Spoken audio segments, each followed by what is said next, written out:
Welcome to my channel Radhe Radhe. कैसे हैं आप सब? आशा करती हूँ अच्छे ही होंगे। और आज है कामदा एकादशी और यह एकादशी श्रावण मास के महीने में कृष्ण पक्ष की एकादशी को पड़ती है और ये कामदा एकादशी के नाम से जानी जाती है। इस दिन हमें भगवान विष्णु की पूजा करनी चाहिए और उनकी सेवा करनी चाहिए। और हमारे घर में आजकल सभी के घरों में लड्डू गोपाल की सेवा होती है।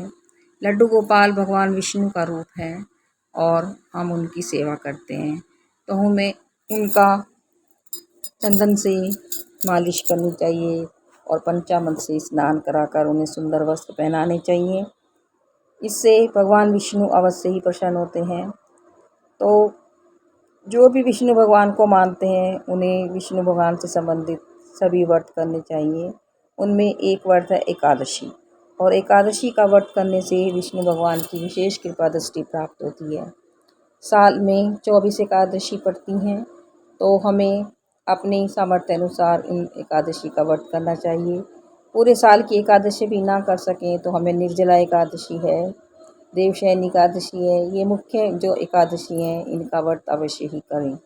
और आज है कामदा एकादशी और इस एकादशी का विशेष महत्व है।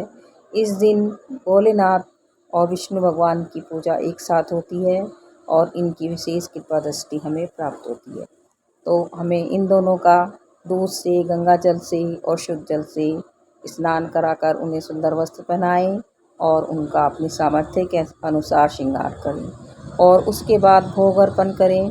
आप ड्राई फ्रूट्स हैं, कुछ भी हैं, ये सब अर्पण कर सकती हैं। दूध है, मिश्री है, इन सब का भोग लगाइए, आपकी जो भी सामर्थ्य है।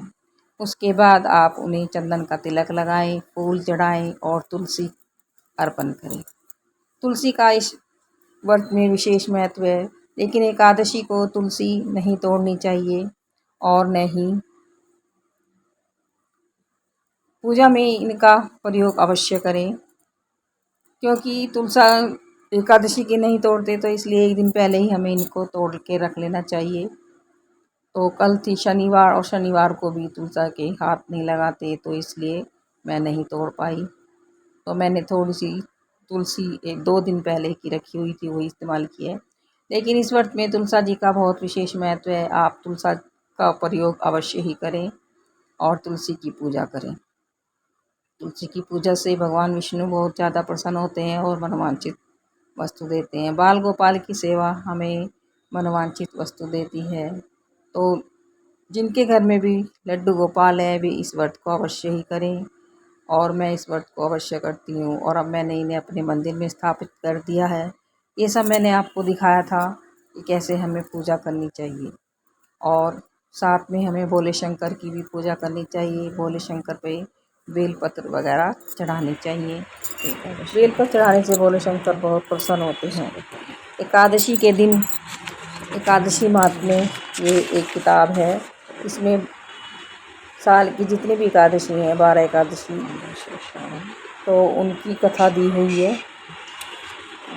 और ये एकादशी कामदा एकादशी के नाम से जानी जाती है। तो वैसे साल में 24 होती है, आप 12 जैसे कि शुक्ल पक्ष है या कृष्ण पक्ष, आप एक भी कर सकते हैं। वैसे मैं दोनों करती हूँ, तो कोई सी भी आप एकादशी करें तो उसका फल अवश्य ही मिलता है। कामदा एकादशी विशेष फल देने वाली है। इस व्रत को करने से भगवान विष्णु और भोले शंकर दोनों की कृपा दृष्टि एक साथ प्राप्त अब हो आप मुझे श्रावण मास के ये कृष्ण पक्ष की कथा इस एकादशी की प्रकार है। सविस्तार कथा सुनाइए। उस एकादशी का नाम तथा उसकी विधि क्या है, उसमें कौन से देवता की पूजा होती है। श्री कृष्ण भगवान बोले, हे राजन, मैं एकादशी की कथा कहता हूँ, उसे ध्यान पूर्वक सुनो। एक समय इस एकादशी की पावन कथा को विष्णु पिता ने लोकहित के लिए नारद जी से कहा था। एक समय नारद जी ने पूछा कि पिता, मैं आज मेरी श्रावण माह के कृष्ण पक्ष की एकादशी की कथा सुनने की इच्छा है।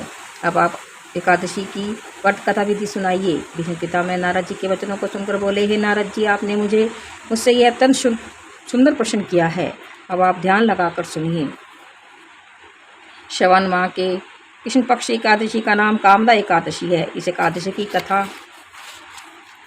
के सुनने मात्र से ही वाजपेय यज्ञ का फल मिलता है। कामदा एकादशी के व्रत में शंख चक्र गदाधारी विष्णु भगवान की पूजा की जाती है। जो मनुष्य इस एकादशी को धूप दीप नैवेद्य आदि से भगवान विष्णु की पूजा करते हैं, उन्हें गंगा स्नान के फल से भी बड़ा फल मिलता है। यही फल सूर्य चंद्र ग्रहण के दान और कुरुक्षेत्र में स्नान करने से मिलता है। श्री विष्णु भगवान के पूजन का फल समुद्र और वन सहित पृथ्वी दान करने और सिंह राशि वालों को गोदावरी नदी में स्नान करने के फल से भी अधिक मिलता है। श्रावण माह के कृष्ण पक्ष की कामदा एकादशी का व्रत अवश्य करना चाहिए।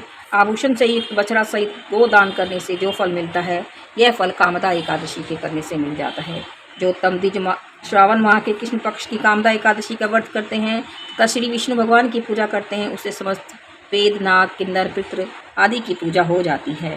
हे नारद, स्वयं भगवान ने अपने मुख से कहा है कि मनुष्य को अध्यात्म विद्या से जो फल मिलता है, उससे अधिक फल कामदा एकादशी का व्रत करने से मिल जाता है। कामदा एकादशी के व्रत तथा रात्रि के जागरण से मनुष्य को योनि नहीं मिलती और अंत में वह स्वर्गलोक को जाता है। जो उत्तम मनुष्य श्रावण माह के कृष्ण पक्ष की कामदा एकादशी को तुलसी से भक्तिपूर्वक श्री विष्णु भगवान की पूजा करते हैं, वे इस संसार सागर में रहते हुए भी इस प्रकार अलग रहते हैं जिस प्रकार कमल जल में रहता हुआ भी जल से अलग हो रहता है। भगवान की तुलसी दल से पूजा करने का फल 1 बार स्वर्ण और 4 बार चांदी के दान के बराबर है। जो मनुष्य भगवान की तुलसी दल से पूजा करता है, उसके समस्त पाप नष्ट हो जाते हैं। इस प्रकार हमें इस व्रत को करना चाहिए, क्योंकि लड्डू गोपाल की सेवा और विष्णु भगवान की पूजा से हमें भोग और मोक्ष दोनों की प्राप्ति होती है। लड्डू गोपाल की सेवा कभी व्यर्थ नहीं जाती।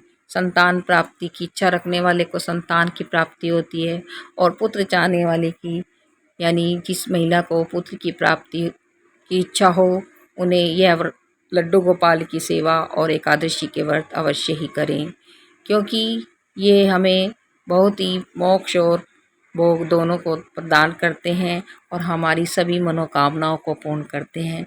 मैं ये विशेष दावे के साथ कह सकती हूँ, क्योंकि मुझे भी इन्हीं की सेवा से पुत्र की प्राप्ति हुई है और आज मेरा बेटा 15 साल का है। तो यदि आप इस व्रत को करेंगे तो आपको अवश्य ही इनकी कृपा दृष्टि प्राप्त होगी। और मेरा तो मानना है कि लड्डू गोपाल की सेवा हमें अवश्य ही करनी चाहिए। और इसके बाद अगले दिन यानी कि द्वादशी को इसका पारण किया जाता है, लेकिन श्रावण के महीने में अगले दिन सोमवार पड़ने से, क्योंकि सभी सोमवार का व्रत करते हैं, तो इसका पारण थोड़ा सा मुश्किल हो जाएगा। तो इसलिए आप किसी ब्राह्मण को सीधा दें, उसमें 1.25 किलो चावल और या 5.25 किलो चावल, दाल है, घी है और कुछ मिष्ठान है और दक्षिणा के साथ आप किसी ब्राह्मण को दे दें। इससे व्रत का पारण हो जाएगा और हाथ जोड़कर भगवान से प्रार्थना करें कि मैंने अपना व्रत पूरा कर दिया, और उसके बाद आप सोमवार का व्रत कर सकते हैं। तो इस प्रकार यह व्रत पूर्ण हो जाएगा और भगवान शंकर के साथ हमें विष्णु भगवान की भी कृपा दृष्टि प्राप्त होगी।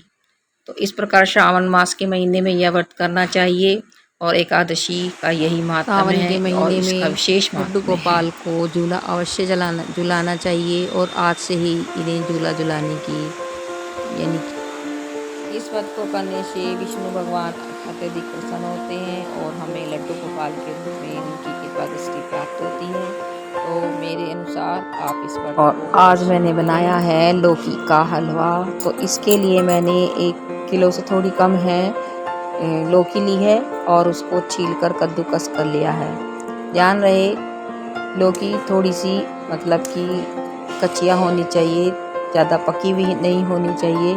यदि पकी हुई है तो उसके बीज निकाल दें और उसके बाद कद्दूकस करके उसमें दूध मिलाकर उसे पका लें और जब वह गल जाए तब तक उसे चलाते रहें और इसे लगातार चलाएं जिससे कि यह लगने न पाए।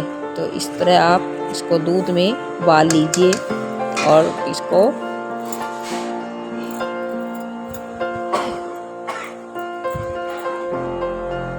जब ये उबल जाए, इसका दूध थोड़ा सा सूख जाए तो उसमें आप चीनी ऐड करें और चीनी ऐड करने के बाद भी आप इसे चलाते रहें। और जब चीनी भी इसमें पिघल जाए, मेल्ट हो जाए, तो इसमें आप ड्राई फ्रूट ऐड करें। और ड्राई फ्रूट ऐड करने के लिए आप पहले उनको घी डालकर उन्हें थोड़ा सा भून लें तो आप देख सकते हैं कि मैं इसको लगातार चला रही हूँ जिससे कि ये नीचे लगने ना पाए और चीनी भी मेल्ट हो जाए और वह इसमें सोख जाए।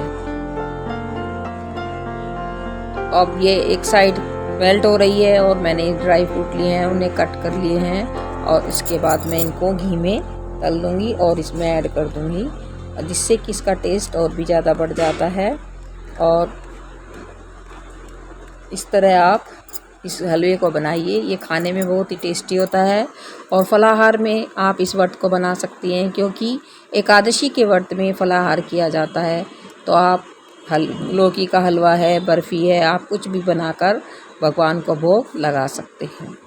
तो इस प्रकार भोग लगाने से भगवान प्रसन्न होते हैं। ध्यान रहे कि जब आप भोग लगाएं तो तुलसी का प्रयोग अवश्य ही करें। और देखिए मेरा हलवा तैयार है और मैंने इसे सर्व कर दिया है।